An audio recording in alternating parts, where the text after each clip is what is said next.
This week on Dig Me Out.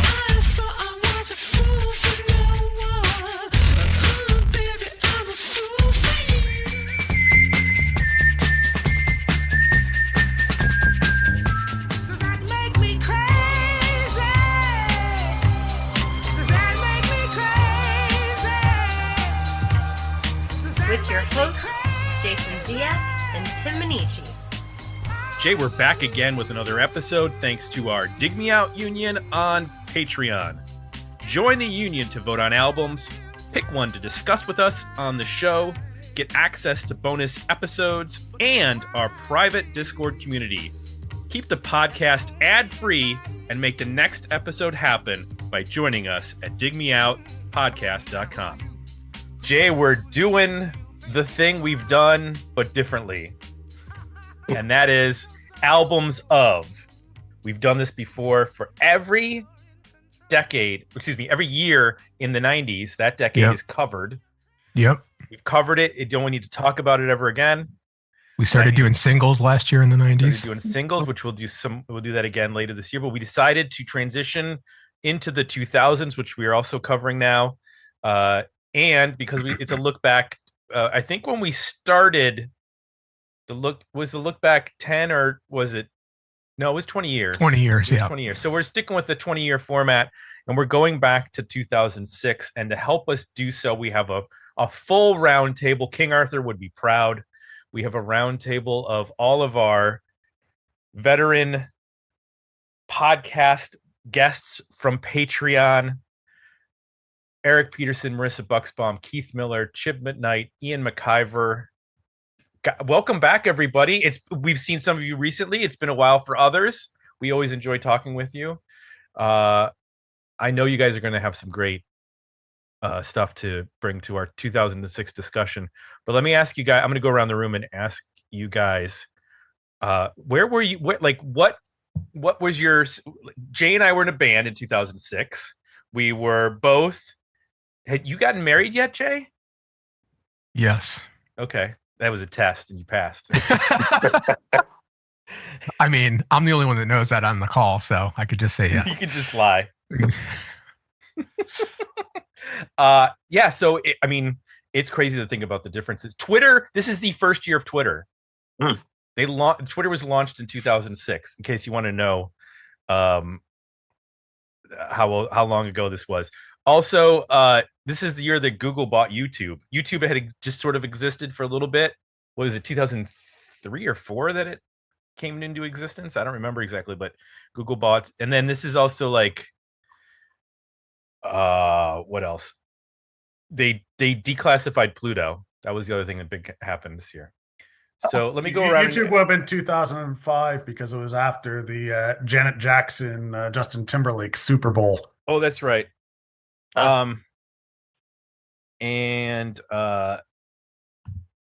This is sadly the year that Steve Irwin, the crocodile hunter, died, which, if you've never seen it, there's a Norm Macdonald riff on Steve Irwin's passing that is absolutely the darkest humor, but also the funniest thing you could ever watch if you want to honor the legacy of Norm Macdonald. So let me go around. Let me just get a general idea, like, what was your general, like, listening to, where were you at in life sort of thing? Eric, what was 2006 like for you? 2006, I was living in Minneapolis, working at the IKEA. I was living on my own. My brother had gone to school in Sweden. Previously, we'd shared an apartment. We were going to a lot of shows at the Triple Rock Social Club and the 400 Bar. I was listening to a lot of garage rock, metal, punk stuff. This was right at the tail end of the first wave of Nordic high energy stuff, where like the Helicopters maybe had 2 more albums left. I think Lucifer was winding down. I think I saw Turbo Negro pretty close to this point in time live. And I was not listening to a lot of the really mainstream stuff, but I was definitely listening to they had a radio station called The Current, which was an NPR station that went from, I think, classical to being a pop station. And in the beginning, they would play like Willie Nelson and the Ramones, and then Death Cab for Cutie, but eventually it wound up just being all Death Cab for Cutie. So it became what it became. But that was kind of the musical landscape I was in and around. Got it. Marissa, what about you? What's 2000? Were you in New York at this time? Yes, I was actually for the first time in Westchester because I had relocated for my freshman year of college. So I was born and raised on the island of Manhattan and did not really occupy any other space in New York until that transition. Were you an early adopter of Facebook? Did you? I was an early adopter of Facebook, of Friendster, of MySpace, of LiveJournal. I was very much part of the whole when social you had to be media a college generation. student, right? To actually get on Facebook. Yes. And at the time, I was really into the second British invasion, so to speak, MTV True Life. I was a teenage Teaboo, so I was like really into Maximo Park, Franz Ferdinand, those sorts of bands. I used to go to the bodega around the corner from my high school every day and, peruse the NME. But when I wound up at SUNY Purchase, that was summer of 2006. And that was where I first became familiar with the Twilight Singers, with Powder Burns, which was a real watershed record for me, Boys and Girls in America by the Hold Steady. And I was also a big fan of Muse. Black Holes and Revelations is the last good Muse record, as far as I'm concerned. We'll get into that. I'll give you credit for that one there, Marissa. Thank you. Much appreciated. And I was also really into Vast. So I got Turquoise and Crimson when the retail release came out. Nice. Keith Miller, where were you at this time? Were you in New York or where was that? No, I had actually moved to Indianapolis. I'd been there for about a year. I was listening to Pandora a ton. And I also had an overnight job as a shift manager at a Wendy's. So I listened to the radio at work. And Indianapolis had a station called WTTS, which was similar to kind of the college stations that we had in Ithaca. And so I kind of gravitated towards that station, and they influenced a lot of what I liked that year. They played the Kooks a lot, Snow Patrol, Matt Carney, and I ended up going to a lot of TTS sponsored concerts and so that was really, I guess I was a little more mainstream than some of the other panelists, but it's all right. Yeah, it was a good year, man. I thought it was a really good year for music. That first Kooks album is genius, in my opinion. So excellent. Yeah. Well, maybe that will come up later when we're talking about the albums that have survived and that sort of thing. Ian, where were you at in 2006? So I would have been 28, 29, depending on the time of year. I'm still at the same job, mind you, as a junior engineer, working for my professional engineering license at the time. But at the time, I mean, I was in my apartment by myself. I had no debts, so I had a lot of disposable income. What? There's no such thing as no debt. I'm Canadian, though. Remember that. Oh, that's right. You don't go bankrupt because of healthcare issues. Yeah. Oh, yeah. There's that. There's that. So, yeah. So, I mean, I was listening to a lot of music and thinking back to this time. I mean, this is really the last year, because in 2007 would be when I get a house with my ex, when I got iPods. My listening habits were kind of refined and redefined and everything. So this is really the last year. I mean, even though I would still continuously go to the record store, the local one, and I miss the owner who passed away a few years ago, still to this day. But a lot of music was still being consumed. And even then, thinking back, I don't know if it's just age, because I turned 30 the following year. Like, this was the last year where it really, I was really invested, really excited. I mean, I still am to a certain extent, but I think it's different now than when it was 20 years ago. This is the year before the iPhone's released. Yeah. Well, 2008 for Canada. Yeah. So this is a like pre the internet and everything in the world is on your is in your pocket. Like we still were using either flip phones or Blackberries. Yeah, We're peak- and peak- Spotify didn't launch until 2008, so even the streaming Yeah, aspect right. as well. I mean, like, I mean, this is the era of iTunes, definitely. Mhm. I mean, I was buying some Or songs LimeWire. of bands I couldn't buy. Oh yeah. Well, I'm referring to legal acquisitions. Yes, I mean, legal acquisitions of music. I mean, I think the statute mean, of there are tons of- limitations is passed. I mean, I'll admit, I mean, I was doing both. Because I had the time and availability. I mean, I was both buying music, but I was still sailing the seven seas of the Pirate Bay or Demonoid or Dime a Dozen for concert bootlegs and stuff like that. So Yes. Yeah, I had a side hustle making burnt CDs for the kids at Wendy's with my computer at my house. So, Nice. and half the time they just want whole albums, and I'm like, you could go buy this at a store and get the whole package. Like, but whatever. Yeah. Nice. I found myself using it very much as a tool for discovery because you could, download something, see if you liked it, and then go buy the actual CD at, an HMV or a Borders or whatever it was. Yeah, because usually you would download the files and like the tagging would be trash or it'd be like a low bit rate, and you're like, I love this, but this listening experience kind of sucks with these crappy files. So I'll go spend the $8 and actually pay for it. That was incredibly important to music discovery in 2006. Everybody was on there. Actually, there was I was doing some 2006 research. And then I'm going to throw it to you, Chip. So start thinking about what you're going to say.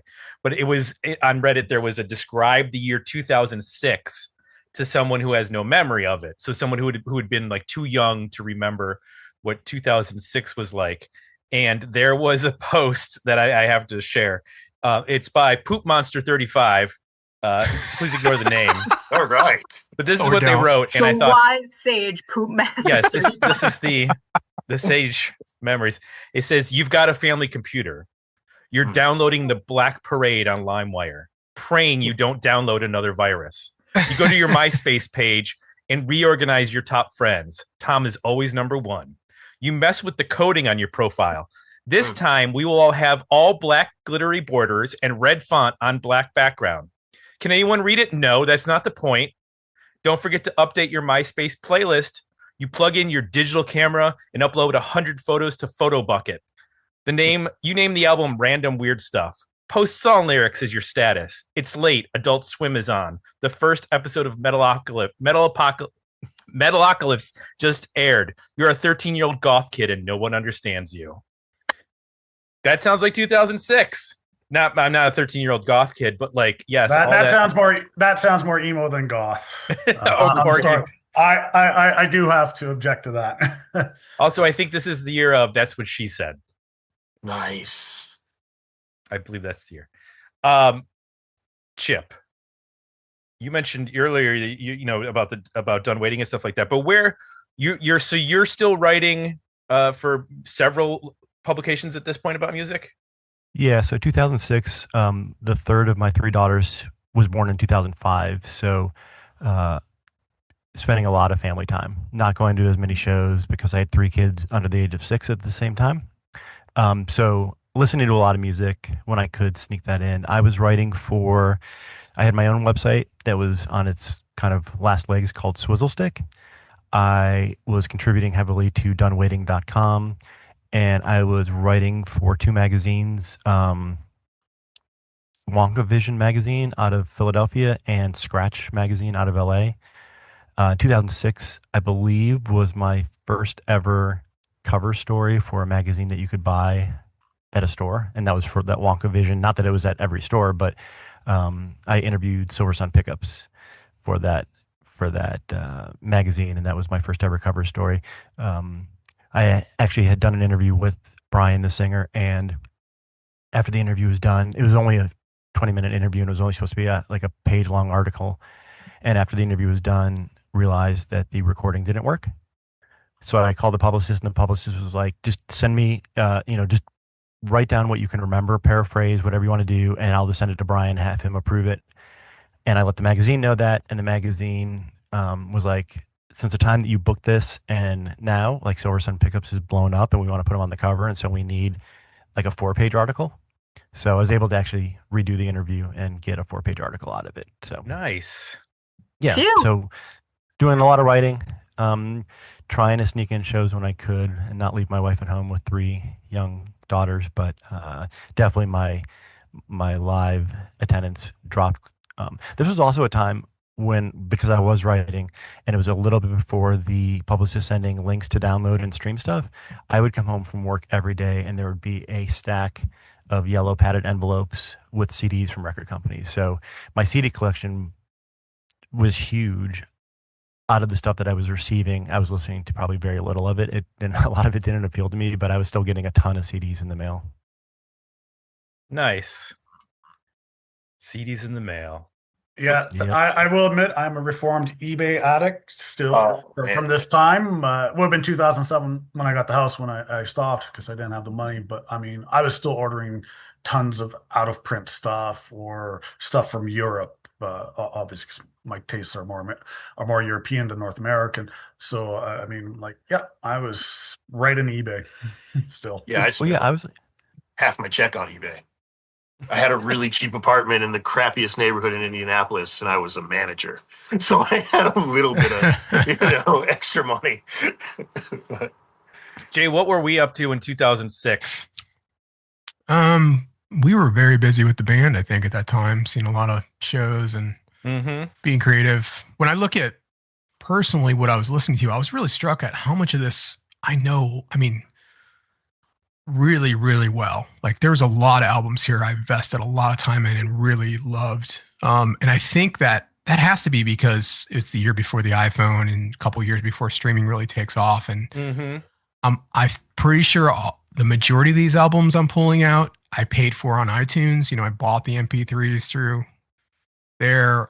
There's a couple I had on CDs, so we're still buying some CDs here and there.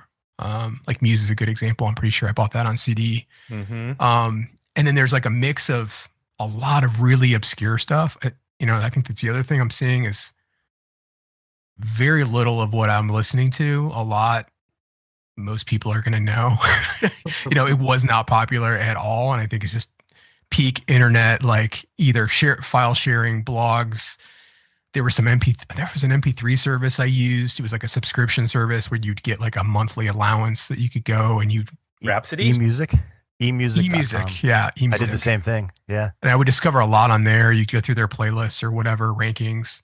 So there was just still a lot of like, cool music discovery going on. So you could find really obscure, strange things.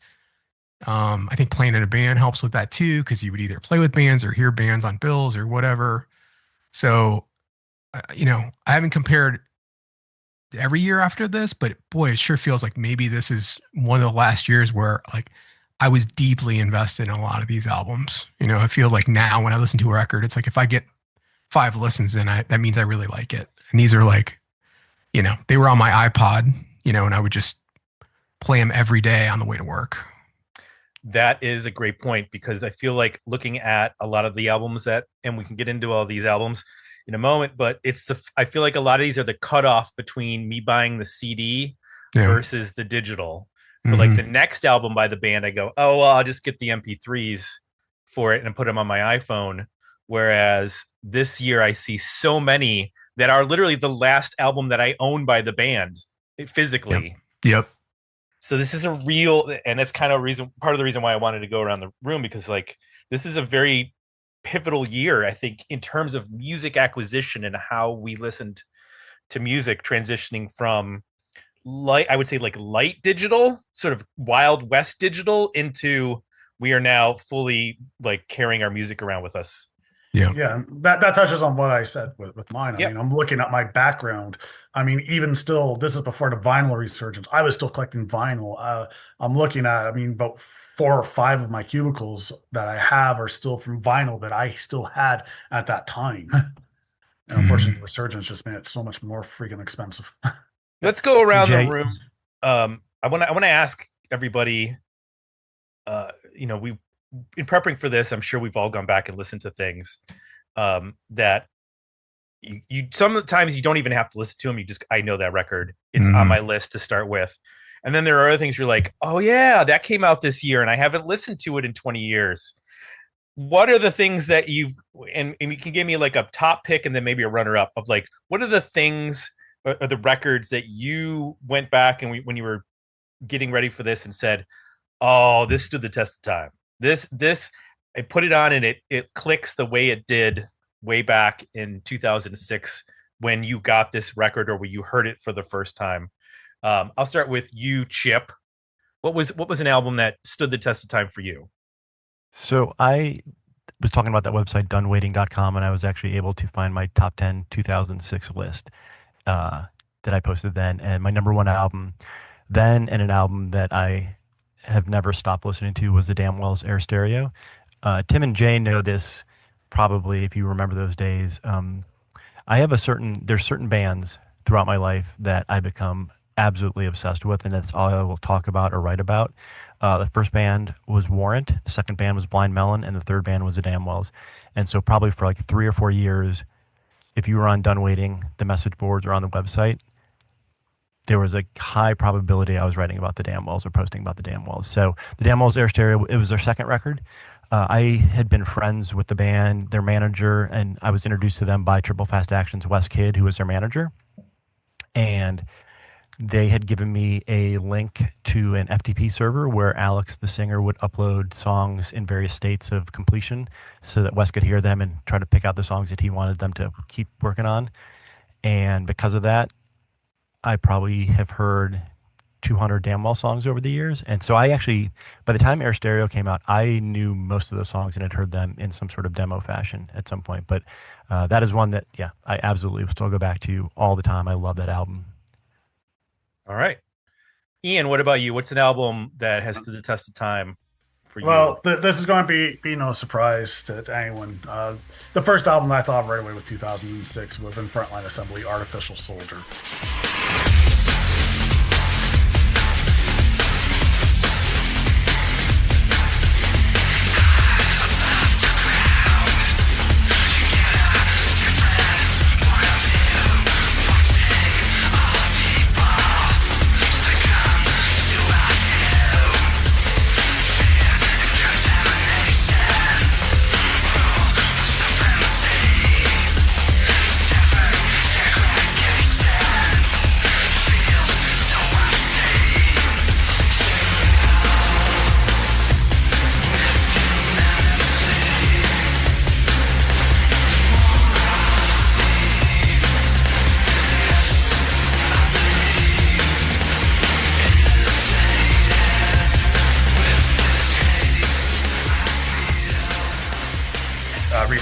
Holger rejoined the band in 2004 for Civilization, but Chris Peterson had left. But both of them joined Bill Lead for this album, along with this was the first appearance on Frontline album from the late Jeremy Inkle, as well as guitarist Jared Singerland. So this kind of brought together a lot of the elements of what Bill and Reese did in the early to mid 90s, and then the stuff with Bill and Chris in the late 90s, early 2000s. So unfortunately, for this album, I originally had tickets for London, Ontario. My best friend was living downtown in his condo at the time, and happened to be right by the venue. So I was like, oh, that's perfect. The venue closed. And so then I was like, okay, we'll go to Toronto. And then they made it a few shows in, and I think it was up maybe in New York City. They had issues with the busing company and they got stranded. So that tour got canceled. I was like, oh, but I mean, they still stayed busy because the other album I have, they also did a Delirium album that year as well, Nuage de Mode. So I mean, it was definitely a productive year for Bill and Reese. Excellent. Marissa, what's your pick for an album that has stood the test of time for 2006? I know it's hard to narrow it down, but we'll get to we'll throw out some other ones later. But here's the thing. I'm going to save Powder Burns for the episode that I intend to commit to that one album with you guys in April. Excellent. So I will, as my standby pick, almost equivalent, I'm going to go with The Rise and Fall of Butch Walker and the Let's Go Out Tonights.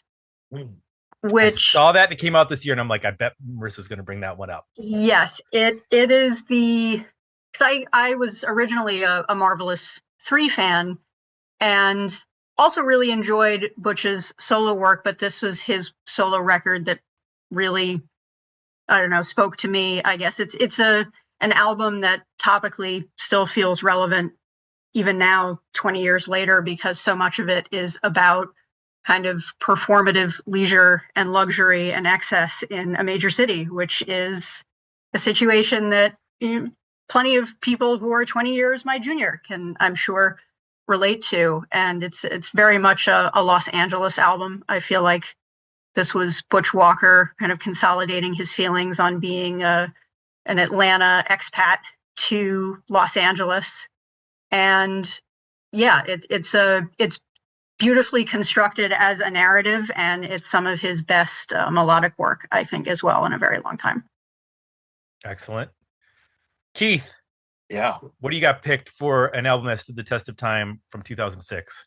Well, honestly, as much as I love that Kooks album, I am probably going to echo Chip. Air Stereo by the Damwells is an amazing album that I never really stopped listening to.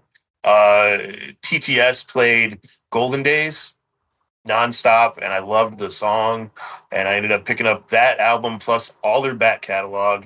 I saw them play live, I think twice that year, once with Los Lonely Boys, which was an interesting bill, but the second time they were driving down from New York to Indianapolis, and there was a snowstorm, and half the band didn't make it.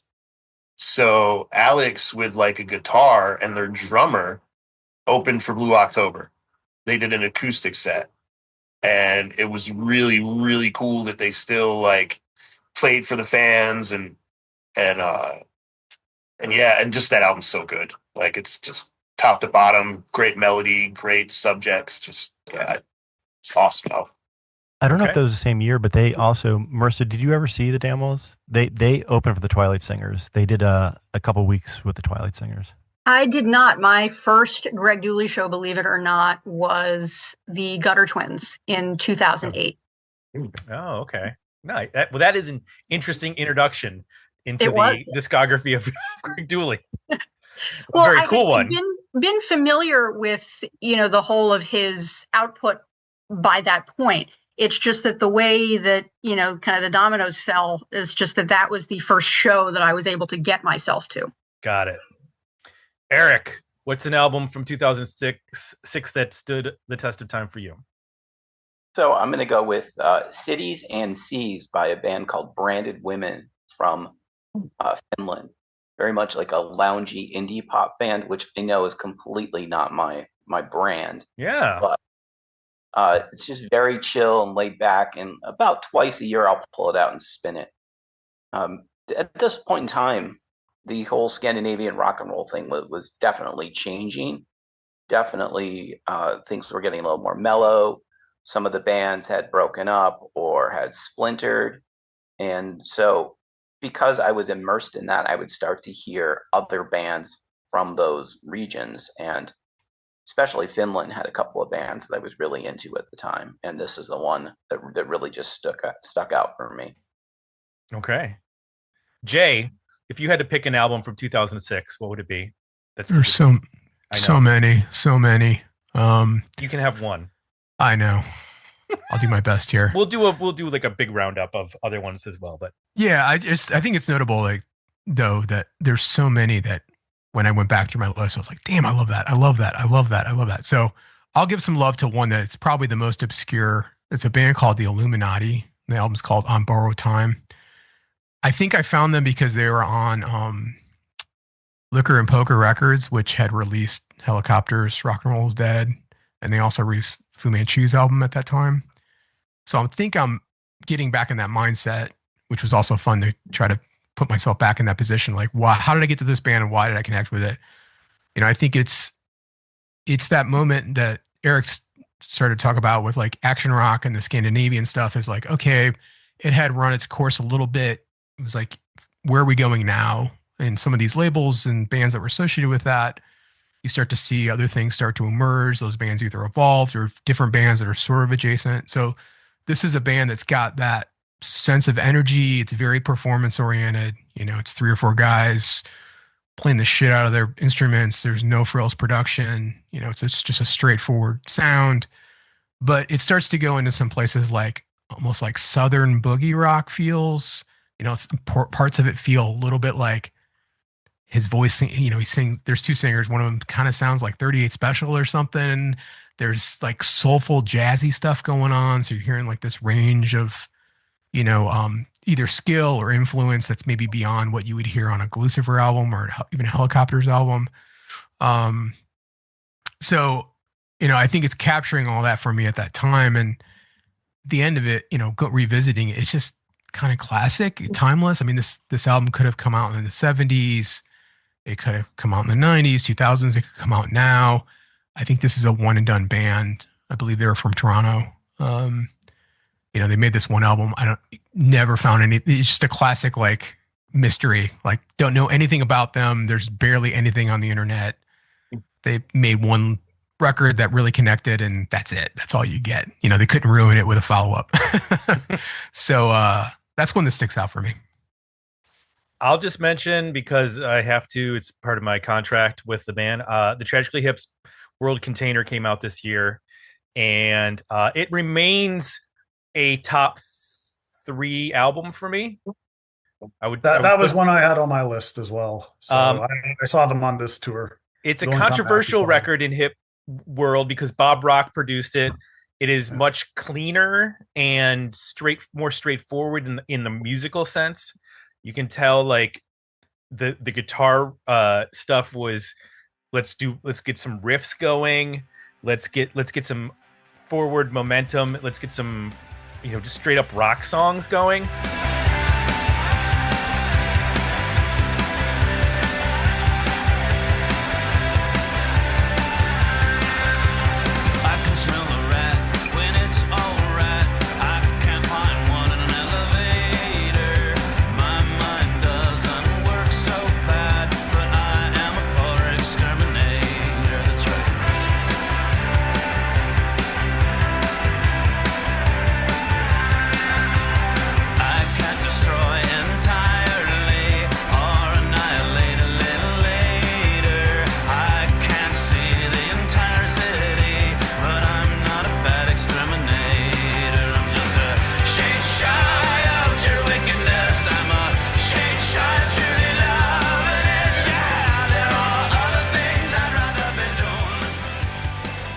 Whatever happened on this album, to me, is kind of the magical sauce that the band was looking for, because they talk about in the documentary how they, into the 2000s, they were sort of like fracturing a little bit. Yeah, they lost their way in 2000, which Poets was 98. I'm trying to remember what the 2000 album was, but My Music at Work. I think that's it. Yeah. Music at Work, or was that, or Man Machine Music? I'm trying to remember. That's 2 after this. That's 2 after. Yeah. So yeah, it definitely recaptured something, but I mean, still, it's something we talk about all the time with legacy bands. I mean, like, does it hold up to what came before? I mean, it's solid, but it doesn't reach that it plateaus, and it's good while it's out, but then it gets forgotten about. Exactly. And the albums before this are like that for me, but this is one where I can come back and constantly put it in rotation, the whole album, and it's the last physical Tragically Hip. Yeah. I've bought stuff since then, but it was the last one I bought at the time it came out. Yeah. Where I was actually very excited for it. My one regret, because when I went to see them that day, I had the offer on my house was accepted, so there went all my money on the deposit. I had no money to buy a shirt that night at the concert. Mm-hmm. So it was like it pains, because it turned out to be the only time I would see them. So yeah. Oh well. I want to share some comments from our Patreon community. They chimed in, those who weren't able to make it. Kyle Bittner had a long list. I'm just going to hit some of the ones that we didn't talk about. He mentioned that this is the year of Amy Winehouse's Back to Black. This is also the Decemberists' Crane Wife, TV on the Radios, Return to Cookie Mountain. These are all ones that he thinks stood the test of time. Show Your Bones by the Yeah Yeah Yeahs, Pearl Jam's self-titled. That's a Pearl Jam album I have not ever gotten into. No, that's on my disappointed list. And I think that's a record that definitely elicits very strong or very negative emotions. I think the only reason why I got radio played because of that it's Pearl Jam. They're so big. It's like you have no choice but to play it. If it was any other band, it would be forgotten about. The mention of Amy Winehouse made me remember, because her name is circulating a lot currently. Lily Allen's debut, All Right Still, came out in 2006. That's right. And wasn't she someone who was on MySpace? Yes, she was discovered on MySpace. And I was surprised that she didn't get as much exposure in the United States. I mean, she was popular enough that when I saw her a few years later, it was at Roseland Ballroom in New York City, which was a fairly respectably sized venue at the time. But I think the general consensus was that her pool of reference material culturally and sonically to some extent as well it was just too culturally British for Americans to really sink their teeth into. But I adored everything that she did. I thought you were going to mention Taylor Swift's debut album. Indeed. Hey. Is that really the year of her debut album? Yeah. Oh my gosh. I didn't realize it was 2006. I thought it was closer to the 2010, but I guess she was pretty young when she started. Yeah. And that's might be the first mention of Taylor Swift on this podcast.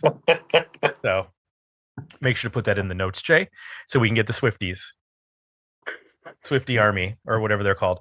Let's talk about underappreciated albums and overlooked albums. There's so much stuff was coming out in so many different ways. Like you said, like we were discovering artists on MySpace. You would go to, Discovery MP3 blogs to find things. There's just music everywhere. Marissa, what was an album that you were a champion of that you love, but like it just was did not catch on with most people? I Choose Noise by Hybrid.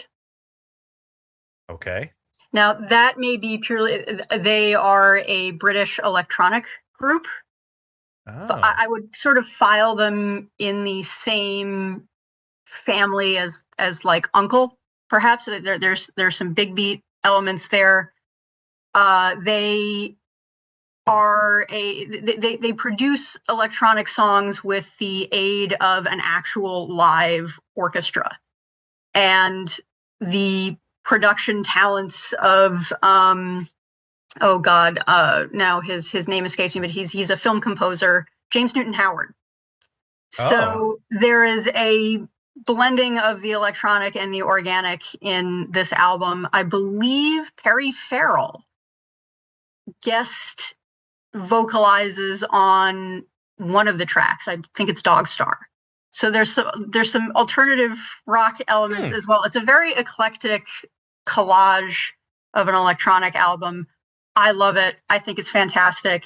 There are some songs that have been in there that have been featured, I believe, in films because their whole vibe just lends themselves very much to film scoring and film soundtracks. And they do a lot of that stuff still currently scoring films. But it's an underappreciated album for sure. And I would recommend it to everybody. Interesting. Okay. Kind of reminds me of your pick from years ago, Alabama 3, I think. Yes, exactly. Okay. The same DNA. Exactly. Got it. Eric, what is an overlooked album from 2006 for you? So we're going to go back to Finland, shockingly. Mobile Babylon by the Jolly Jumpers, who I discovered via a podcast. I think it was Roots Rock Radio played a track of theirs. Kind of punky, bluesy roots rock stuff. This album has a song called Snowy Downtown that everybody, when you get a chance, go listen to that. It's on YouTube, but it's just great, laid back record that's not as abrasive as, say, the White Stripes or their ilk, but it's got a certain kind of rough charm to it and an energy to it that I think a lot of people like. They also do a cover of Black Betty on that album. Okay. Ian, what's overlooked for you in 2006? The one that comes to mind, and I have is Peaches and Peach My Bush. I mean, it wasn't as good as the Teachers of Peaches or Fatherfucker, which preceded, but I mean, she was phenomenal opening for Nine Inch Nails on the Live with Teeth Summer Amphitheater tour in 2006, and this is still good. I mean, like it's quirky, it's weird. It doesn't have as much electroflash as the previous albums, but I mean, she is solid, and I think she does get overlooked quite a bit. Okay. Chip, an overlooked album from 2006 from you. I'm going to cheat. I'm going to do 4, and I'm going to do them all really quickly. Man. The Shies. The Shies were an LA band who, had they been from New York or had they been in the same crowd as the Strokes or the Killers, they should have been totally in that world. They wrote some excellent, like, indie alternative pop songs.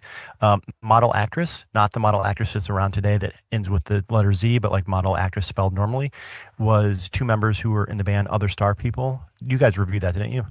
With Jennifer Finch from L7 and Todd Phillips from Juliana Hatfield's band. Did we do Other Star People? I know, Jay, you had that album, but I don't remember if we reviewed it or not. I don't think we did.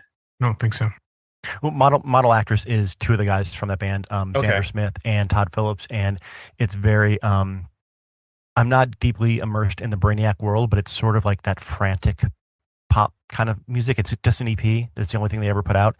Belle Auburn, which is a band from Mansfield, Ohio, local-ish band. I always describe them as a mix of Coldplay and Jimmy Eat World. It was like very emotional, maybe a little Death Cab for Cutie. Just these guys from rural Ohio with a slight religious angle to their music. Just wonderful, beautiful Coldplay meets Death Cab meets Jimmy Eat World. And then the last one is a band called Damone, and they had an album called Out Here All Night. And Damone had a female singer.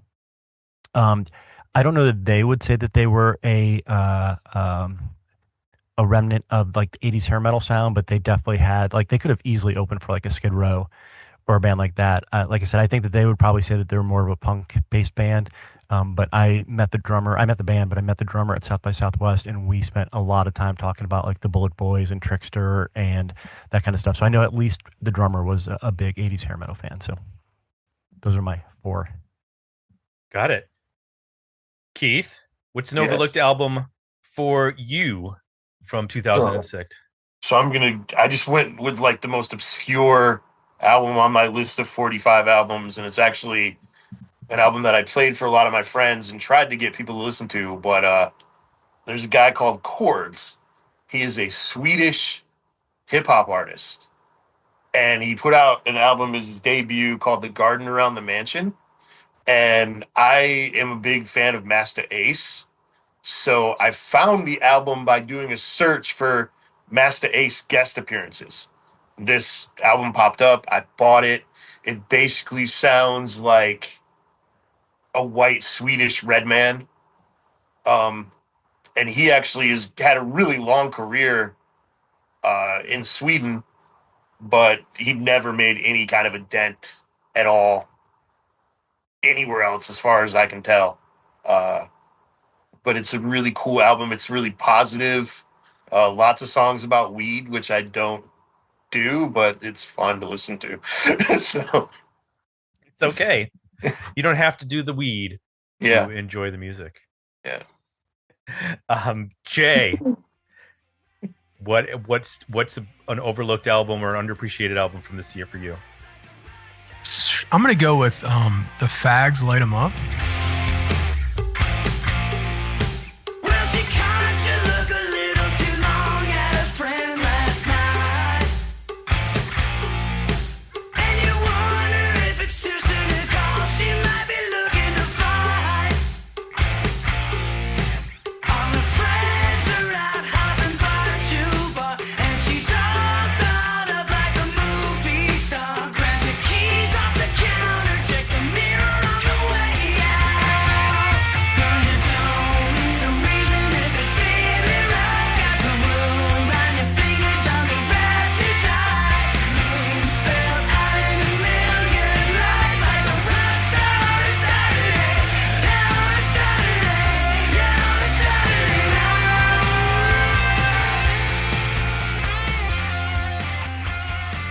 So this is a band we discovered because we played with them. And so this is coming from both Horse, which was a 90s band, and Sponge. This is like sort of their latest, somewhat adjacent to like Watershed and some of the bands around Columbus and Detroit that we were familiar with. But man, every song in this album should have been a hit. It's a little bit out of its time, I guess. At the time, I remember thinking like, oh wow, it'd be so cool if, you know, rock music went in this direction, which is like, you know, a fairly straightforward but pop oriented, you could say power pop, I guess, but like hard rock, but very hooky. He's got a really cool raspy voice, so it has an edge to it. The lyrics are very, you know, clever and fun. Great high energy live show. I mean, they were amazing live. Just never went anywhere, you know, just never found, I think, its niche. So a little disappointing from that standpoint, but you know, it's the kind of album that, man, you wish if more people heard it, it could have changed things a little bit in terms of the trajectory of rock after this era of being sort of burnt out on post-grunge and not knowing where to take the genre. This is a band that, you know, seemed to have some pretty good ideas about how to get more people back into rock music, and it still holds up. You know, when I replayed it, anytime it comes on, I'm just always blown away about how good the songs are. That record is so good. I am with you on it. It's, to me, it's almost as though a cheap trick kind of attitude or energy were put through the filter of the Strokes and that whole like millennium era, you know, rebirth of old school rock and roll. I want to share an overlooked album that will not be overlooked, or I shouldn't say overlooked. Jay and Chip, you will know this record. Jay, you should know this record because you share a credit on it with Mr. Jay Robbins of Jawbox and Burning Airlines. Do you know what record that is? I do, and I had to go dig up the artwork for that record recently. I had to go through some for a reissue, for a vinyl reissue, maybe. And I'm speaking of the 2006 album Western Reserve by our friends Miranda Sound. If you are not familiar with Miranda Sound, it's okay because they were a local band here to Columbus. They released some records on an indie label out of Indiana, and then this record was released by Sunken Treasure Records here in Columbus, and they had a pretty good following. They toured quite a bit. They played festivals. You know, they did like South by Southwest and some other ones.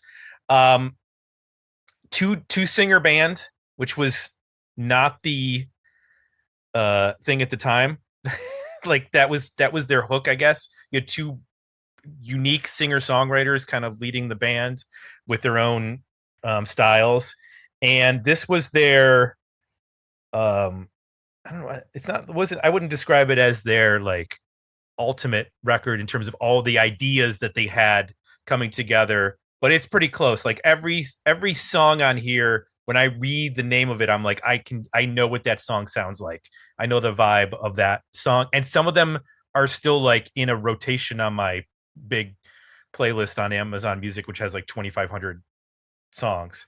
Unfortunately, not their whole catalog is not all streaming, so you can't actually add all the stuff. But this album is, if you're into sort of jagged but poppy indie rock, I would suggest checking out Miranda Sound's Western Reserve. Some other ones that people mentioned from Patreon that maybe are a little bit less known. Darren Leach mentioned Humanzy by their album Tremors. He mentioned Morning Runner, Wilderness is Paradise Now. I don't know if you guys are familiar with these bands or albums. See, we're always learning new stuff. I know Homestar Runner. You know Homestar, exactly. He mentioned Destroyer, Destroyer's Rubies, which is a little bit more well-known, but not for the mainstream public. Like that's not on the tip of everybody's tongues for 2006 albums, but as an overlooked or underappreciated album, it would be there. He also mentioned the Sam Roberts Band, Chemical City, which is one of those artists where I've heard the name a billion times and I've just never checked out Sam Roberts, but I probably should. And what else was mentioned? Jeff Gentist mentioned Black Tie Dynasty and their album Movements. He said, think Echo and the Bunnymen and the Killers. Oh. So that's an interesting combo. And then he also mentioned the band Oxford Collapse and their album Remember the Night Parties. And for that one, he said, think the Japan Droids and the Promise Ring. And I'm trying to, and I cannot put those two together. I'm not sure how that works. Well, this reminds me of how I was prompted to get into the Hold Steady. I had joined a live journal community for private file sharing, and somebody posted Separation Sunday, a copy of Separation Sunday, and the description was, sounds like a classic rock band fronted by Peter Griffin. Oh my God. And I was so intrigued that I had to download it, and I fell in love with the band immediately. Oh man. Let me just ask you guys, we can do this briefly, but are there any albums that you went back to re-listen and or revisit for this and went, oh no, this is not good. This is not what I remember? Or is there anything that just over time has sort of like faded into the category of I won't be revisiting that anytime soon? I'll start because one of the bands was already mentioned. Oh, okay. The Killers, Sam's Town. That is the poster child for sophomore slump. That it was like the first album, Hot Fuss, was good. It was solid. It was a great pop album. This one, I mean, it sounds like they enjoy the smell of their own farts. I will say everything for the leads except the lead single. Where When We Were Young sounds like it could have been on Hot Fuss. Yeah. But the rest of the album, there's this like attempt to be Bruce Springsteen, and I don't understand. Yeah. To my mind, Hot Fuss is like the best pop rock album, mainstream pop rock album of the decade. Yeah. And the which could not compete. Yeah, like like, I said, it's the how do you poster follow child for that sophomore up? slump. Yes, exactly. I love that album. Oh, okay. That's all right. We all have tastes. I was going to say, I think there's an argument or an article to be written. Maybe Marissa, you want to tackle this, that the 2000s produced more sophomore slumps because bands came in so much more like, we know what we're doing. They didn't have to like figure it out. They weren't like, so many bands came in fully formed, the Interpol and Arcade Fire and all. So that inevitably, when you get to their sophomore record, you go, oh, all right. I guess it's the kind of the same thing. So many bands debuting on the scene where it's just they start off with a grand slam, and that is a statistical anomaly, and they return for round two, and it's like, well, look, we're not all just, I don't know, staggering incomparable geniuses who have no variety in the quality of the things that we create and produce. I mean, I have no idea how it was that we had so many of these absolutely stellar first albums. They had time to work on the first albums, and then there's so much label pressure to deliver that follow-up. And music is definitely more corporate in the 2000s than it was in the 90s, than it was in the 80s, and so on. Like, this is the height of music corporatism. Yeah, it was like every band was the Stone Roses in the 2000s. That's a good comparison. I'm just going to throw this out to everybody. What is there an album on your list where that doesn't work anymore? Here, I'll continue with my list. I've got Ministry, Rio Grande Blood, and Revolting Cox and Loaded. Al Jorgensen needs Paul Barker. Simple, hands down. I still enjoy what Paul Barker has done since he left. Ministry less so. But I love Ministry's early stuff, and there's a bias with those two. And the last one on my list is Red Hot Chili Peppers, Stadia Arcadia. If they were any other band, they would have been sued by Tom Petty and the Heartbreakers to death. I don't even know what you're talking about, but that's a lawsuit with Danny California. Oh, they did? Yeah, they're for writing credit. It's been settled out of court. I don't know what the reason is.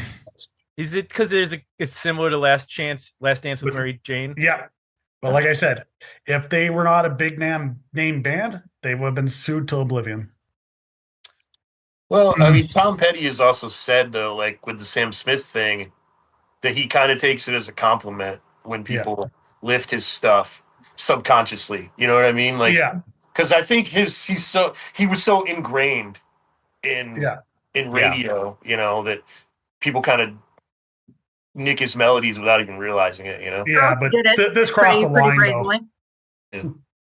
What was that, Marissa? The Strokes did it fairly brazenly. That's true. Yeah, everybody was aping a little Tom Petty in the 2000s. Yeah. But there's a difference between an homage and Sure. and too much similarity, and this was a case of too much I similarity. never thought about it before, but yeah. Hey. I would say number 6 on my top 10 list. That is something that at the time I felt pretty strongly about to put it at number 6, and that I probably haven't listened to in almost 20 years. But I'm looking at the track list and I don't remember most of the songs. But that was the year that the Dixie Chicks recorded with Rick Rubin. And their album was called Taking the Long Way. And they some of the songs are still very country-ish, but like the title track, Not Ready to Make Nice. Yeah. I love that song. I still love that song. But as I'm looking at the track list, like I don't remember a lot of these songs, but when it came out, it must have really meant something to me. That was post Backlash, right? Like that was the first album after they got like all their shit for the George Bush stuff. Yeah. The George Bush stuff. Yeah. What a time. I will say that I do not have a list of albums that I revisited and that don't sound as good to me, because everything still sounds amazing to me because I have not grown or matured as a person.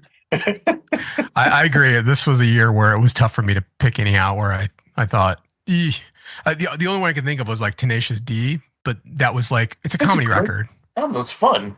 Right. Yeah. But I mean, it's like the kind of thing, like at the time, it captured the zeitgeist at the time. But now when you, like, if you were to play that for somebody now, they'd be like, I don't get any of this. What are these people talking about? Would laugh you right off the It's like, podium. what? Yeah. I felt like at the time it was kind of a letdown compared to the first album. I do not need a microphone. My voice is fucking powerful.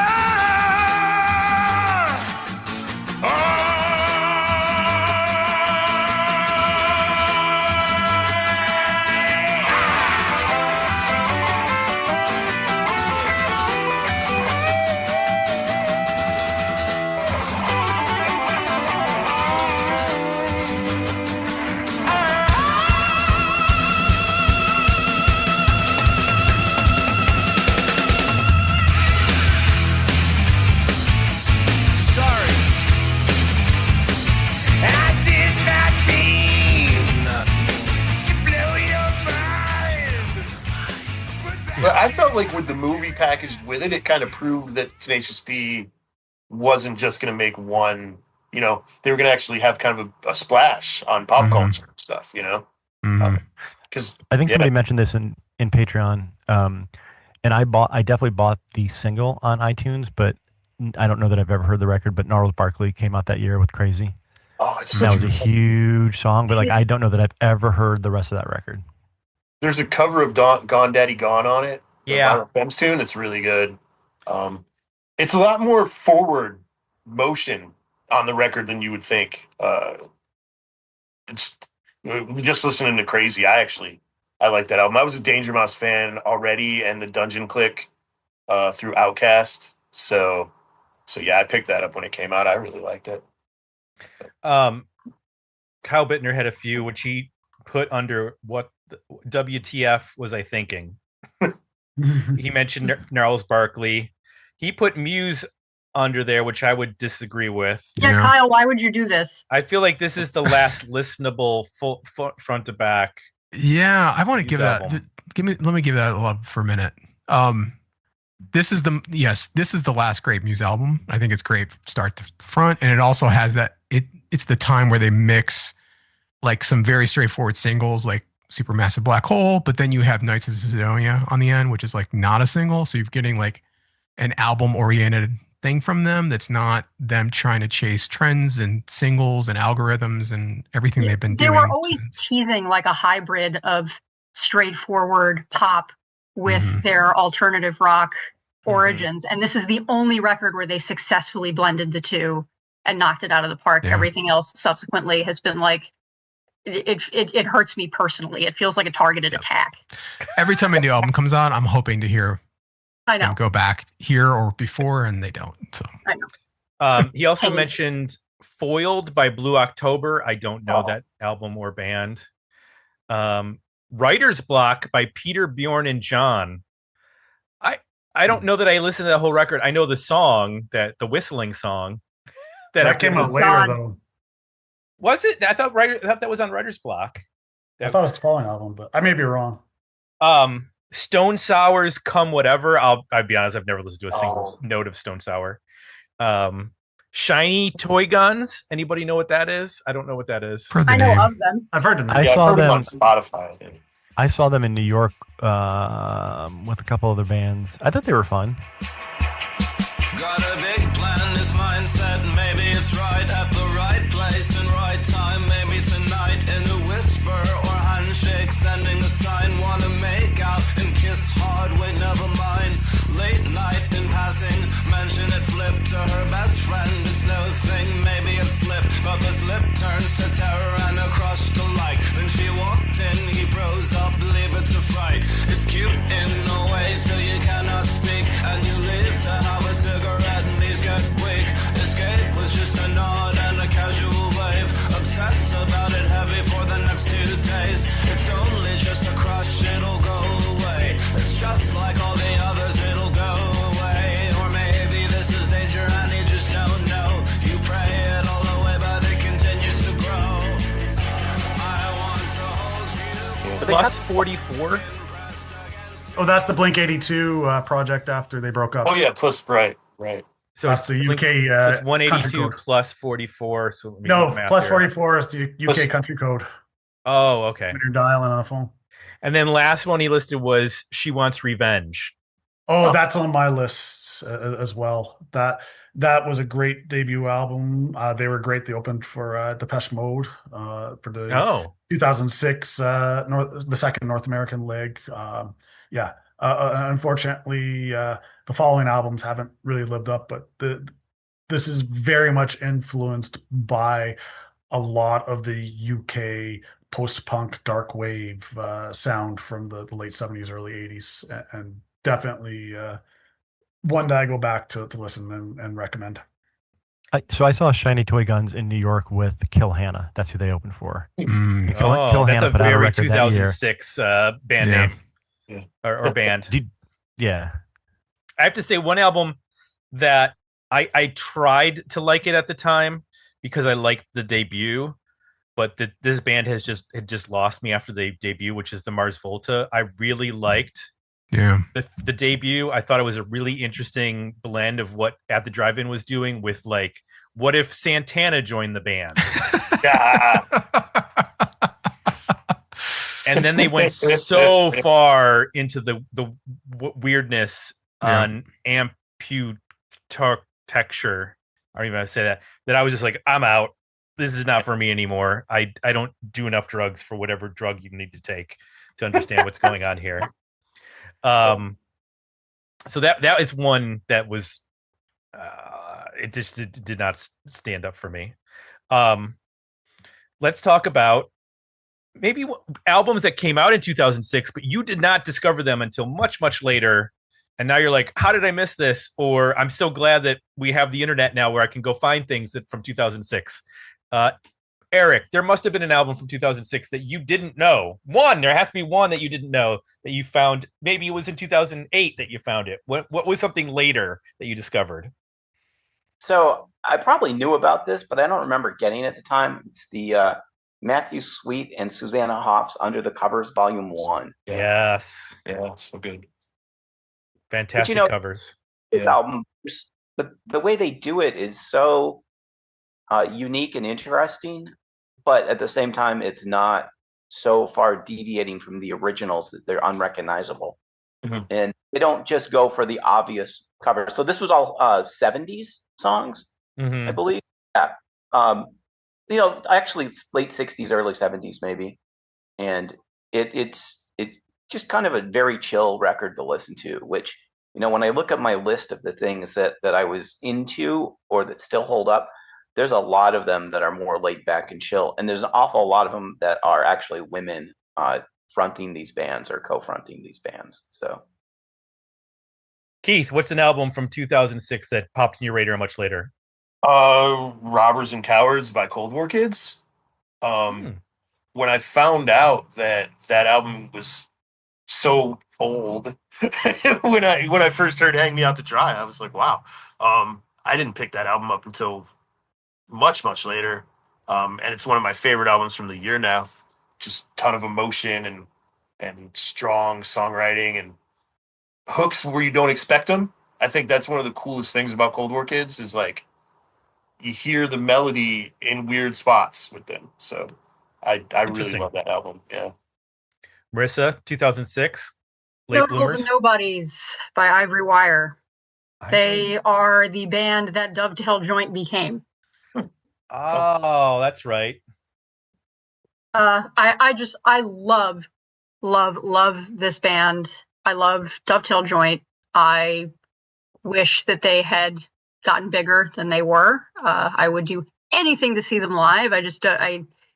They released a record relatively recently, but I have no hopes that they're going to like tour and hit New York anytime soon, unfortunately.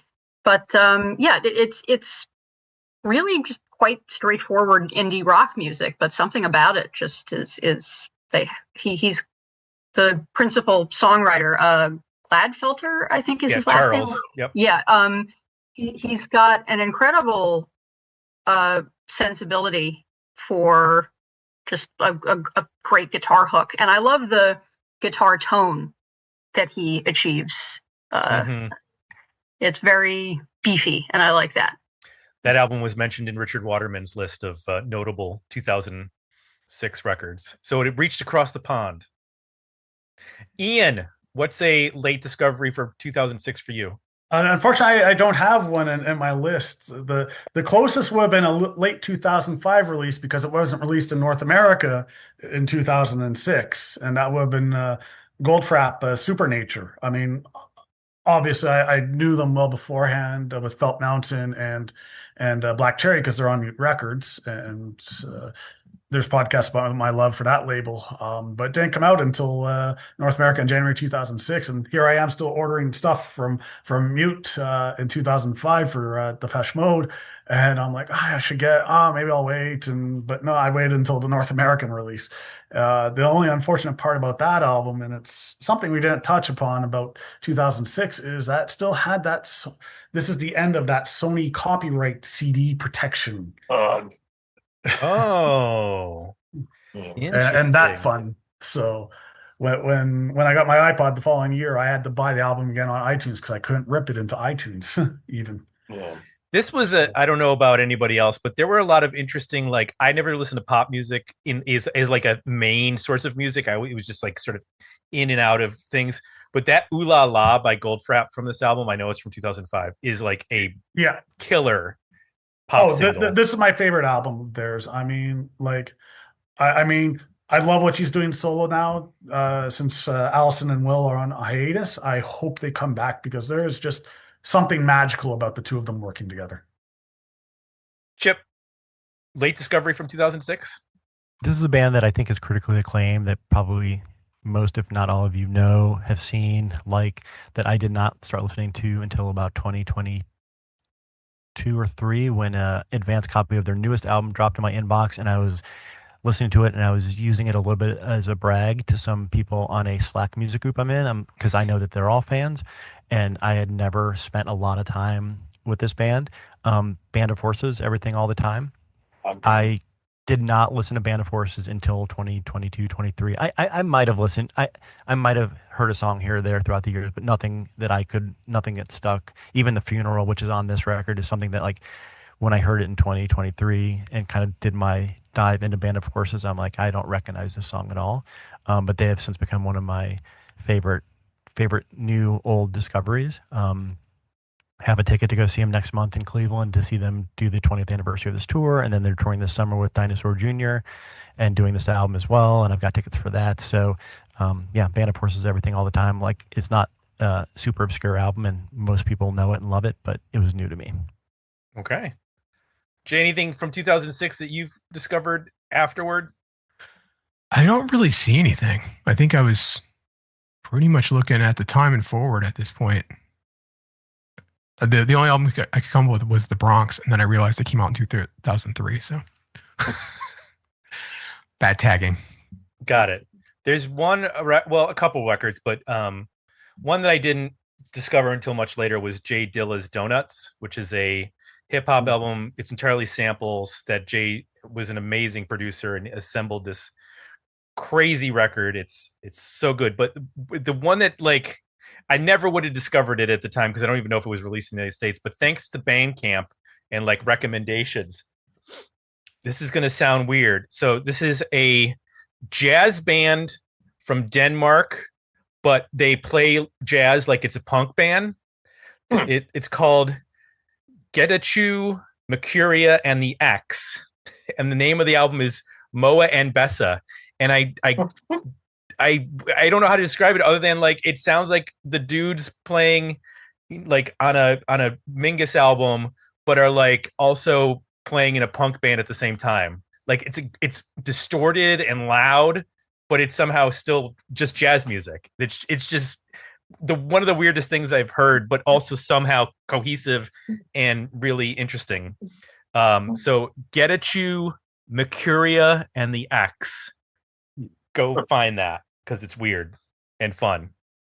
I know you got to wrap up in a second here, Marissa. So let me just go around the room. Are there any records that we have failed to discuss that you think are worthy of discussion for everybody?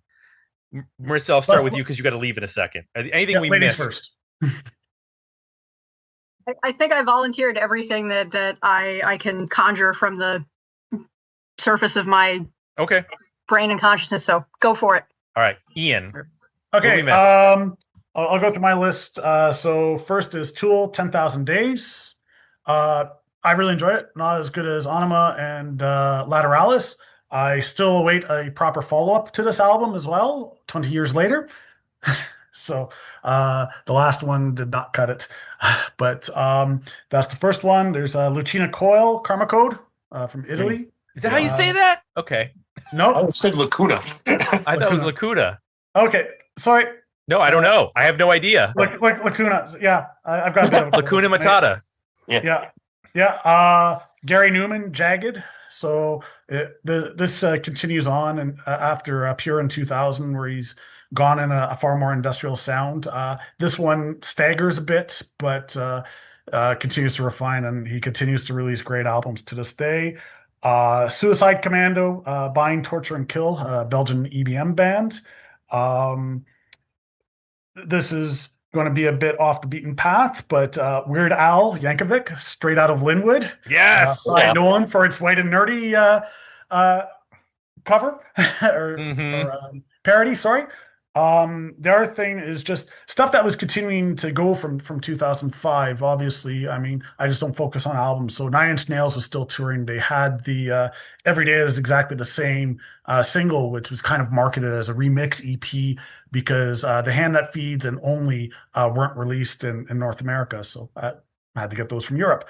Depeche Mode was obviously still continuing, and I've got the shirt on here with the Suffer Well, John Revelator singles for Playing the Angel. But then later in the year, they had the Touring Angel live in Milan DVD and an album, plus finishing off their contract kind of with, this is their last stuff that they did with the Sierra Reprise.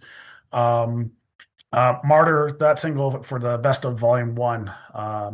And then they would continue on with Mute with one more album, Mute EMI. But they were also doing the reissue campaigns, and we talk about all these different music formats. They released their first 10 studio albums on DVD audio 5.1 surround mix, and it's all part of that gimmick that we see. I mean, these were well done. I mean, this was definitely not a gimmick. I mean, especially given how layered their music is, but I mean, and so it really clears up some sounds and discovers new ones, but that's what they're doing. Last two on my list, KMFDM, they did Rook Zook remix EP for How Ruck in 2005. And then a band that reformed was Nights Are Ebb.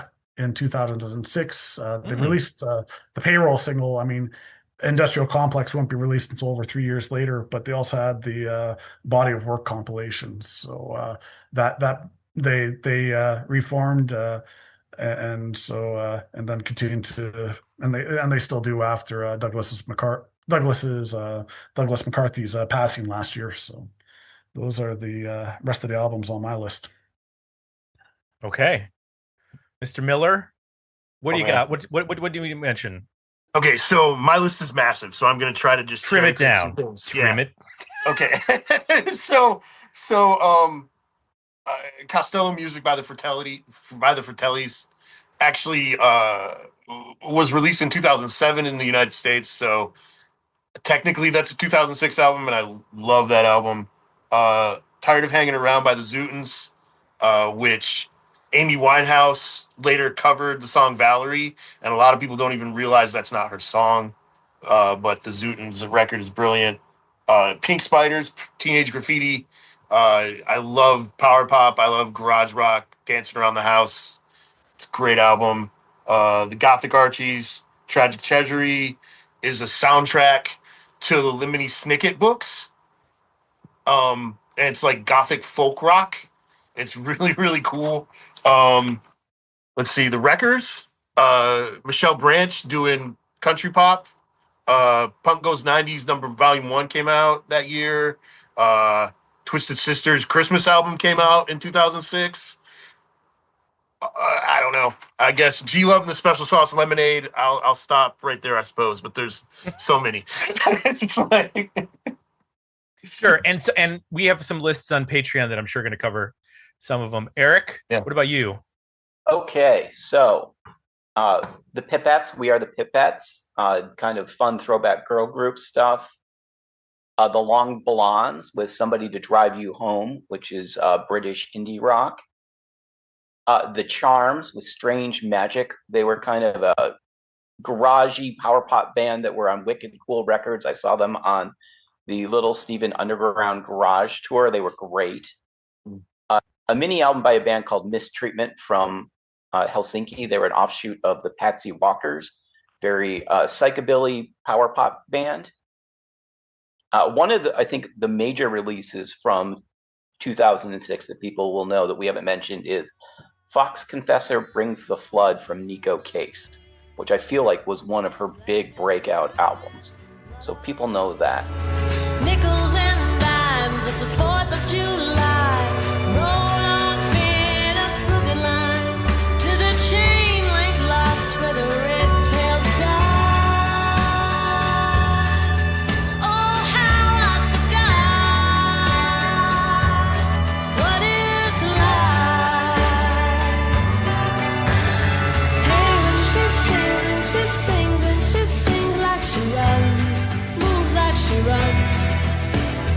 Hey, when she moves like she runs, moves like she runs. Hey, there's such deadly wounds round town tonight, round the town tonight. Hey, there's such deadly wounds round town tonight, round the town tonight. And then we get into the old punk rockers releasing stuff. Alejandro Escovedo had the Boxing Mirror that year, which was really great. The New York Dolls saw their first release in decades with One Day It Will Please Us to Remember Even This, which is not as good as their early stuff, but has some very solid tunes on it. I also saw them on that same tour with the Charms. Radio Birdman put out their album Zeno Beach, which is not as good as their early stuff, but is definitely very listenable. And I know that just recently they've mentioned they're going to reissue it. And then Shooter Jennings had his second record, Electric Radio, which was a solid country rock record. And then finally, what I think is probably the most important record from 2006 that we have not talked about, which is The Body, the Blood, the Machine by the Thermals, which might be the best punk record of the aughts. It reminds me of the Minutemen in some ways, and in other ways, it's just full, straight ahead punk rock, but extremely accessible, extremely listenable. Okay. Thermals is one of those bands where I've heard the name and I just have not spent time with them. I should have. I'm ashamed. Chip. So, two of my favorite bands put out records in 2006 with lineups that were not original lineups. Veruca Salt 4 was Louise Post and a bunch of other people. She had put out Resolver a few years earlier. Resolver, I love that band. Louise is a friend. Louise has been on the podcast with us before. Resolver was a tough album for me to listen to because it was like listening to your parents' divorce happen in front of you and in your ears. It was a very tough album to listen to because Louise was a pretty upset and bitter person on that record. And so this album to me got back to like the Louise Post that I knew. I have kept in touch with her over the years, and I remember telling her that as much as I love it under the Veruca Salt name, like I wish she would have put it under like the Louise Post Experience or Veruca Starship or something, and just kind of distance herself just a little bit from the name so that she could say like, this is going forward and this is the new band. Warrant put out Born Again with Jamie St. James. I'm not the biggest Jamie St. James fan, but this was the first Janie Lane Liss on vocals Warrant album, and it's kind of cheesy-ish hair metal sounding, but it sounded like a Warrant record. So I actually like that album quite a bit. They made a video for every song, but it was all like shot in a soundstage studio. So it's like everything is just like a sort of a live video. So there's no like storyline to anything. Army of Anyone came out in 2006, which was Richard Patrick from Filter and the Stone Temple Pilots basically backing him. I listen to that album every once in a while. I like that album. I saw it on Keith's. I think I saw it. Maybe, yeah, I do see it on Keith's background. The first Wolf Mother album came out. Yeah. That was really exciting. It's like this stoner rock, metal, Zeppelin, Sabbath, Deep Purple. It's like all this like classic rock sounding stuff in a new young band, which was really exciting. And then I wrote a review for this record, and I remember in the review saying this might be the best metal album since Vulgar Display of Power. And I will also say that I probably haven't listened to it in 15 years, was In Flames, Come Clarity. In Flames is the band, Come Clarity is the name of the record. And at the time, I thought it was an amazing metal record. Like I said, I might be hard-pressed to tell you a single song from that record. I'm going to have to go back and listen to it to see what I think of it today. But at the time, I loved it. I thought it was a great metal record.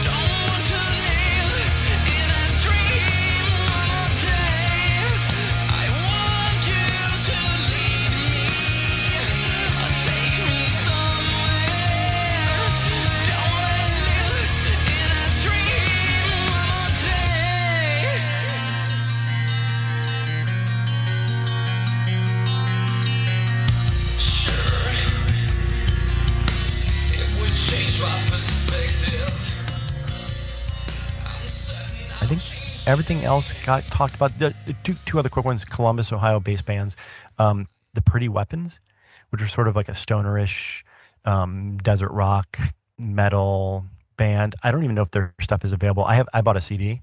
I have no idea if it's available digitally anywhere. And then there was a rapper, Zero Star. The album's called Forever's really not that long. That had been on my 2006 list. I do enjoy listening to rap and hip hop albums, but I'm not really that well versed in it. But the Zero Star record was really good, and the fact that it was local made it even better to me. Before I get to you and me, Jay, I'm gonna just read some off of the Disco or the Patreon list from folks that have left comments. Jeff Jensen said, "Yes, Virginia" by the Dresden Dolls. I don't remember. I mean, I know the Dresden Dolls name, but I can't remember what they sounded like. I feel like they were pretty experimental or indie-ish. Yeah. Kind of like Panic at the Disco a little, maybe with a female singer and more cabaret. Yeah, that dark cabaret scene with Dark Cabaret. Got it. Dark Cabaret. Mentioned the Swell Season. 2005. Remember the Swell Season album from the self-titled one from 2006? I think that had all like the big songs from the Once soundtrack, right? Sure. Wolf Mother. This was the year Wolfmother dropped. Was it Dimension? Is that the name of their Self-titled. or self-titled? Dimension was one of the singles. And of course, you couldn't escape it because it was in like a couple years later. It was in like the trailer, I think, for The Hangover, and it got played like a gazillion times. I think it's still used at like stadiums and It's used in everything. Yeah. It wasn't even a single, right? The Joker and the Thief. It just No, I think blew it up. just got used in Yeah. that. Yeah. Yeah. Kyle Bittner mentioned Bob Dylan's Modern Times. I'm not a Dylan fan, so I did not listen to that. The Deers Gang of Losers, Peeping Tom's self-titled, Witches self-titled, Lady Hawks self-titled, Sloan's Never Hear the End of It. And he said, stuff I really liked and still kind of do, My Chemical Romance, The Black Parade. Confession, I've never listened to a minute of My Chemical Romance. Oh, man. I felt like it was for the youth, and I was like, I'm not the youth anymore. I'm not going to listen to My Chemical Romance. yeah, we talked about this a little bit in the Discord, but like all of that mainstream stuff, I at this point I just had alternatives. I'm assuming you did too. Like you just had other places to go, and I just found myself completely unplugging from mainstream music. Yeah. Yeah, it's funny, like going on like internet radios and I'd be looking for industrial music, and I'm like, gee, I've already got like 80% of the playlist in my CD rack. So he also mentioned Tokyo Police Club, A Lesson in Crime, Arctic Monkeys, Whatever People Say. Arctic Monkeys, I like the singles here and there, but I've never really gotten into any of the albums. Tom York's The Eraser. I did like that album quite a bit when it came out, but it's not something I revisit. It doesn't hold my attention. The Raconteurs, Broken Boy Soldiers. Again, I like some of the songs on that, but it's not like I have gone back and listened to like that, the Raconteurs album, the albums that he did with Alison Mosshart. What are those called? Dead Weather. Yeah. We were peak Jack White at this point. Yeah, like, he was just everywhere. He was, and there's always like 2 or 3 super awesome songs, and then a lot of filler. Which I guess if you want to just generate a lot of income. Yeah, make a lot of ideas. Your bills are paid. It worked for the White Stripes because that was the type of band they were. But when it went to the Raconteurs and other projects, I mean, it was Laws of Diminishing Return. Mute Math's self-titled album is another one that Kyle mentioned. Darren Leach mentioned Amusement Parks on Fire, Out of the Angelus. Angels and That's a great Airwaves, We Don't Need to Whisper. I Love You, But I've Chosen Darkness. Fear is on Our Side. James Dean Bradfield's The Great Western. Yeah. That's an album that I like half of it. I think there's some really strong tracks on there, and then half of it doesn't work for me. Yeah, when it came up in my review this time, I was surprised. A couple of them are really good. But I'm with you. It's not a consistent album. Radio 4, Enemies Like This. I do like that record. I do too. Yep. Sparta 3s.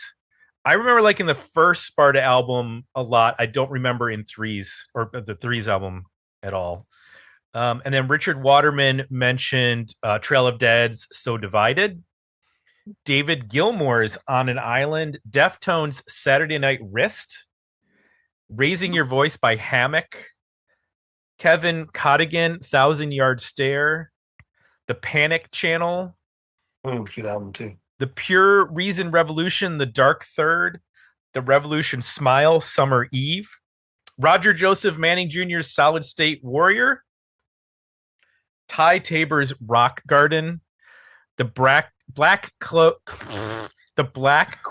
The Lost Crows, Toto's Falling in Between. Holy shit! What Richard. that is? What, Richard? Toto. All right. Oh, There was a I think Toto we have our album in next, 2006. Who knew that?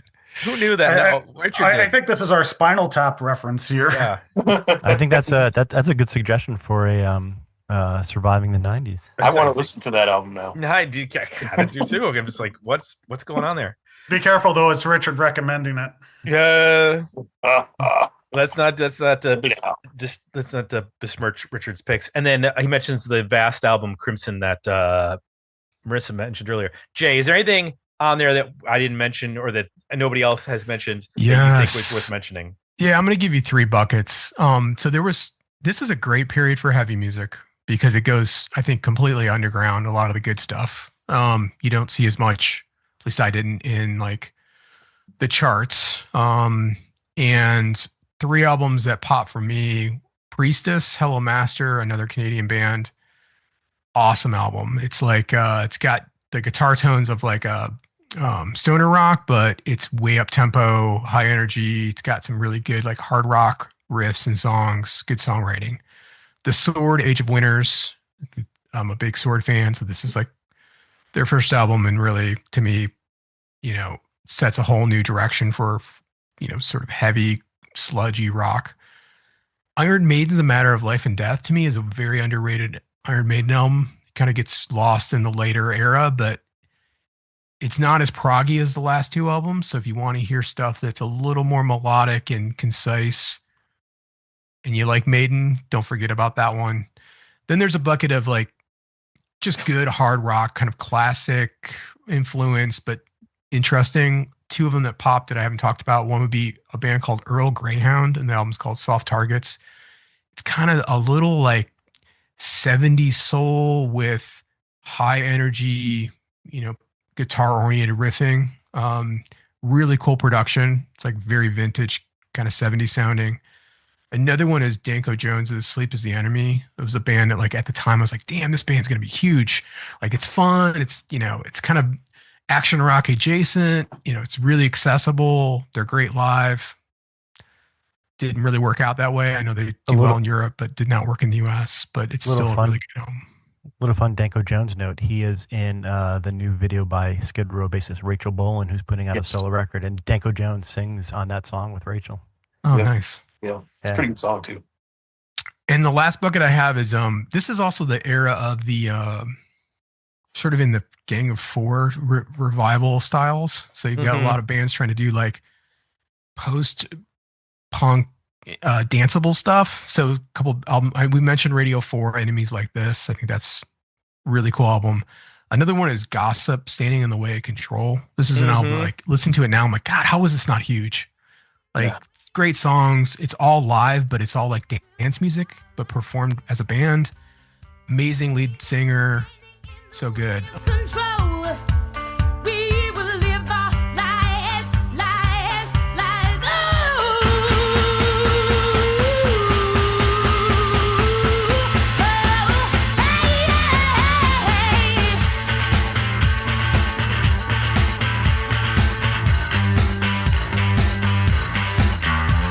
Your back's against the wall.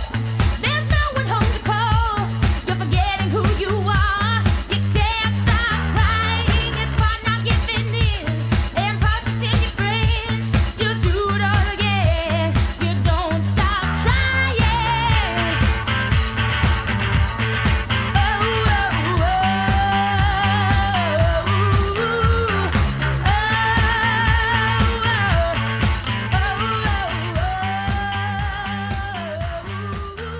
And the Sounds, Dying to Say This to You.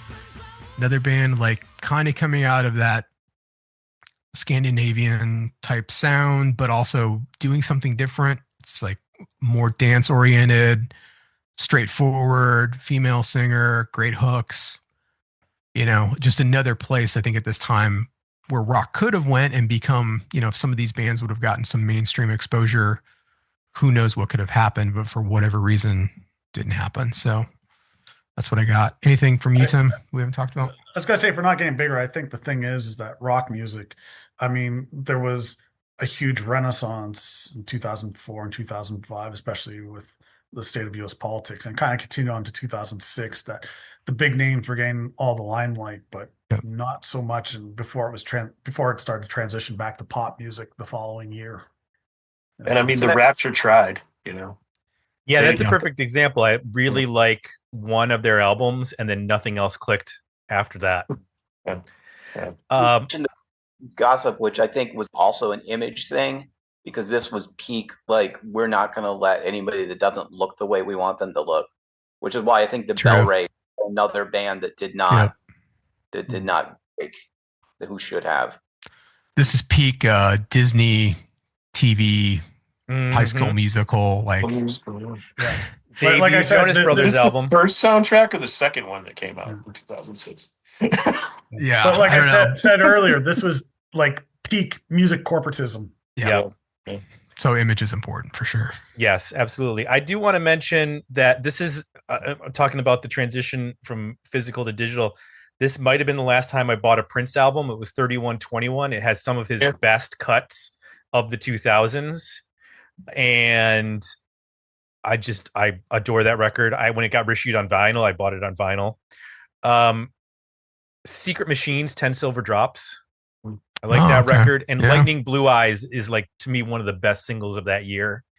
It wasn't a huge band or album, but I really dig that. Pretty Girls Make Graves, Elan Vital. Good record. Not as good as the debut, Good Health, but it's up there with being a pretty good and listenable record. One that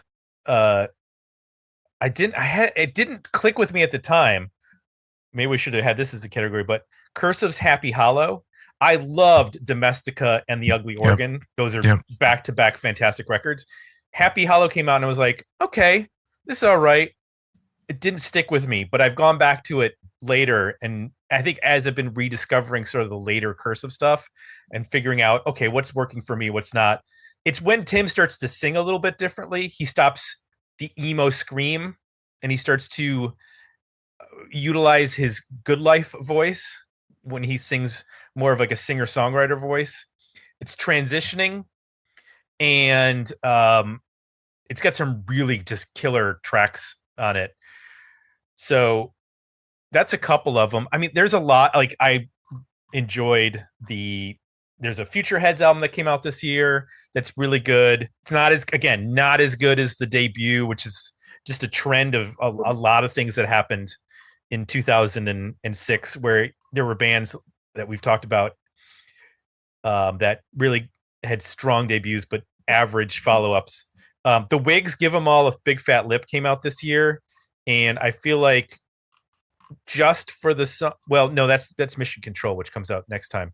But this was a band where, like, it was kind of southern indie rock. I don't know how to describe them, but it was an interesting twist on what we were hearing. It was not something I had heard at the time. And then I don't think we mentioned Silverstone Pickups Carnivus. Did we get into that, like, hearing that single with Lazy Eye. Lazy Eye. I was like, whoa, what is this? Yeah. So that's when that took off. That's when my story went from a 1-pager to a 4-page cover story, was because of that popularity. And just as an aside, like, I saw them at South by Southwest maybe the year before that, or maybe even early that year. And I actually saw them with some of the people you were talking about earlier, Tim, Miranda Sound guys. Mm-hmm. And we watched them on the pad, like, play like a noon show on a patio at a Mexican restaurant. And there was probably like 8 other people there. And I got to see Silverstone Pickups play. Yeah. Wow. That's crazy. Yeah. All right. Well, we've covered a ton in our hour and a half. So much so that we lost Marissa, that she had to bail because of previous commitment. But I know we didn't cover every single record that came out in 2006. That would be a slightly longer podcast.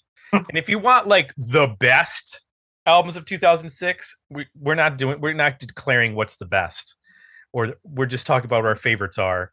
There are other podcasts. We completely missed the year of Timberland in 2006. There are some good songs on that record, but it's purely based on Timbaland's production. But he also did Nelly Furtado, Justin Timberlake, and Muse is actually such a weird departure from her. Yeah. All of a sudden, she's sexy and, like, making dance music. It was interesting. Well, that's the only way to survive. Corporatism and selling your soul. Yeah. Think about how many 90s, like, pop artists or rock artists had to make, like, transitions into pop music in the 2000s. Well, like a Gwen Stefani solo career as well. Yeah, which I will defend the first Gwen Stefani solo album up to the point where the first single, What You Waiting For, I think is an excellent song. It's actually a commentary on the music industry, which I think is really interesting. Basically her saying like, I'm being forced to write this album and I can't think of what to write. And I just like, it's a really interesting song. And then the rest of the album is okay. It's, if you want like super sugary culture appropriating J-pop. Yeah. And don't forget the Fiddler on the Roof as well. Yeah. So there's, I struggle with that because there are parts of No Doubt, which we have talked about, that we like, but when it's like the super sugary stuff, it's when they're a little bit more challenging and interesting. And Your dentist gets a new yacht. Yeah, there you go. And this is also the year that we had albums by, we didn't mention Hot Snakes, Drive By Truckers, Taking Back Sunday, some other ones. Yeah, Jay reminded me that Metal Church, when he was talking about the heavy stuff, Metal Church put an album out in 2006. Oh, that's pretty good. So if you're listening and you're like, you guys forgot about this record, please head on over to the comments and berate us there. That's where we should be told we're idiots for missing this album that you loved, but we didn't talk about. Or if you want to chime in with some stuff that isn't negative, feel free to do so at our website, or join us at Patreon. That's where you can also leave comments and talk to us. We're not using those social medias a whole lot anymore, just trying to maintain our sanity. So if you're posting over at Facebook, I don't know. I try not to go onto Facebook anymore. I think we're just auto posting there, or maybe there's like a ghost running our page. I apologize. We try to be where the people are, right? Without, and I killing ourselves. Legitimately think like 50% of Facebook is bots at this point. So yeah. I mean, let's that way. So I need to thank Marissa, who's not here with us, had to step away, but thank her. Thank Eric Peterson, Ian McIver, Keith Miller, and of course Chip, who we see more often than anybody, than our own families at sometimes. And remind everyone that they can be a part of these roundtables by becoming a Patreon member. You join us at digmeoutpodcast.com to do that. I hope guys, thank you for taking the time out on your Saturday afternoon to do this. It's appreciated. And when I say guys, I mean like the like dudes, like like, I don't mean that gendered. I just mean folks, everybody. You know what I mean? I'm sure Marissa's not all the people. Yeah. She's a dude. You're a dude. I'm a dude. My daughter's a dude. I say dude or guys to everybody. Yeah, one time I accidentally said thanks, man, to a girl just reflexively. Reflexively. Yeah. Like I said, this cold is. And oh boy, did I hear it. Craziness. Yeah. That's what happens when you got your back turned to them and you're busy programming. That's why dude works. Just dude or dudette. Yeah. Like what the dude says in Lebowski. Yeah. We have 850 episodes over at our website that you can check out free in our archive, history of the band posts and new release roundups. That's the free stuff. If you become a paid subscriber, you unlock bonus episodes from 70s, 80s, and aughts rock, new release reviews, and access to our private Discord community where people talk about music and other things. That's where the real human, if you want to have a human conversation with any of the folks on this call, that's where that happens. No robots allowed. We have a strict no robot policy. Oh, no, there's that Ask AI on the Discord. You have to reach out to it. It's not pretending to be something. Yes. Yeah, it's benign. If it starts asking you like, hi, Ian, how are you today? How are you feeling? How's your mental health? Can I deteriorate it greater? If I want that, I'd get an OnlyFans subscription. There you go. Which, by the way, will be coming to OnlyFans in 2027. Oh, God. Yes. Be sure to look for the Dig Me Out exclusive tiered OnlyFans. I don't know what we would do there. Maybe we can hold up records while we like in provocative ways like that. I don't know. And you can go to digmeoutpodcast.com and suggest albums you think deserve to be featured on future episodes of Dig Me Out. 70s, 80s, 90s, aughts. Any album from any decade that we cover, you can suggest it. Primarily, I shouldn't say any album because we're not going to do like the Star Wars soundtrack. Don't suggest that. We're not gonna do John Williams score. But we will do rock albums and metal albums and stuff adjacent to that. So thank you, Eric. Thank you again, Ian. Thank you again, Keith and Chip and Marissa, for joining. I'm Tim. Jay is here also, and Chip. And sounds like you almost forgot who you were for a second. I forgot. I looked at it and went, "Who am I?" I'm having an existential crisis. We'll be back next week with another episode of Dig Me Out. Woo-hoo.